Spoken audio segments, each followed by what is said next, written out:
Merci, monsieur le député. La parole est à madame Emmanuelle Ménard pour les non-inscrits pour 5 minutes.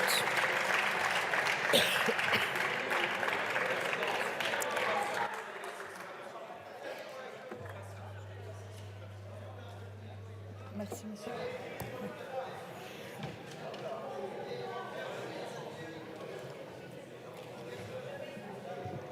Madame la présidente, monsieur le ministre, madame le rapporteur, chers collègues, nous sommes sur le point d'examiner le projet de loi sur l'immigration la semaine prochaine. Ce texte, dépecé en commission par la majorité et la NUPES, toujours prompte à rechercher l'électorat qui lui manque, ne concernera pas l'immigration des Algériens. Pourquoi ? Parce que l'accord franco-algérien signé le 27 décembre 1968, en tant qu'il relève du droit international, bénéficie d'une autorité supérieure à la loi française. En clair, le droit au séjour des ressortissants algériens est entièrement régi par l'accord franco-algérien du 27 décembre 1968. C'est fort dommage, surtout quand on sait que l'immigration algérienne représente depuis près de 60 ans la principale communauté immigrée en France. Malgré les polémiques récurrentes, les chiffres sont éloquents. En 2021, selon l'INSEE, 887 100 ressortissants algériens vivaient sur notre sol, soit 12,7% des immigrés vivant en France. Il n'est qu'à écouter la bravade du président Tebboune qui déclarait en 2020, avec une pointe de mépris et de défi, que près de 6 millions d'Algériens vivaient en France.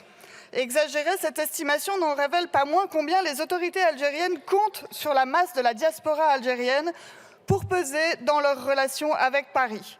Au-delà de ces chiffres saisissants, et malgré les révisions de 85, 94 et 2001, ces accords franco-algériens sont fondés sur des dérogations au droit commun fixées par le Code de l'entrée, du séjour des étrangers et du droit d'asile, alors que la diaspora algérienne, les personnes nées en France d'au moins un parent immigré, estimée à 563 000 personnes en 2011, était réévaluée à 2,6 millions de personnes à minima en 2019. Inutile d'égrener ici la trop longue liste de ces dérogations, qu'il suffise de rappeler qu'il n'existe à l'inverse aucun texte concernant l'entrée des Français sur le territoire algérien. Qu'il suffise de rappeler que, par exemple, le coût administratif de l'émission des certificats de résidence revient intégralement aux contribuables français, là où les étrangers issus d'autres pays non européens doivent s'acquitter d'une somme de 225 €.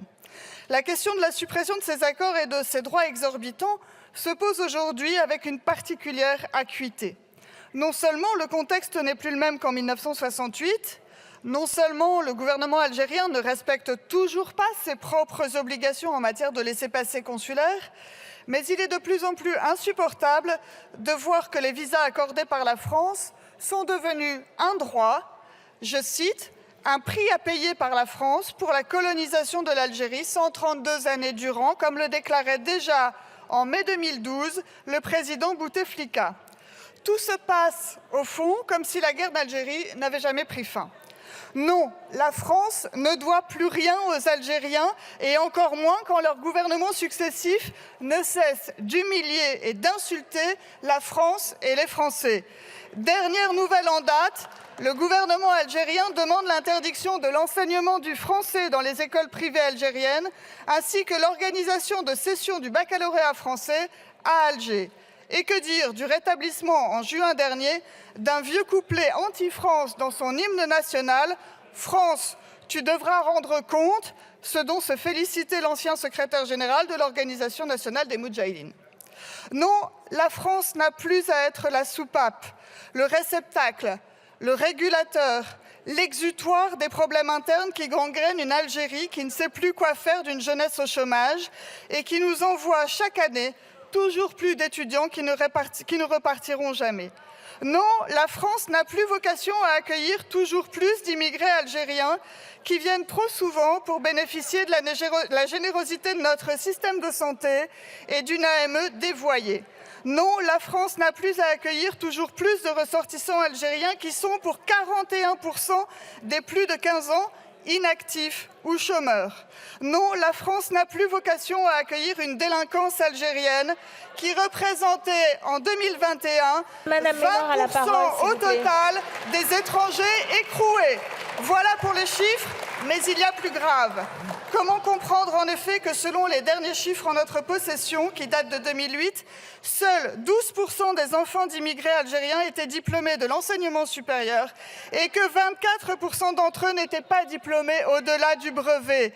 Comment comprendre que de trop nombreux jeunes Français d'origine algérienne ne se sentent pas français? Ces données parlent malheureusement d'elles-mêmes.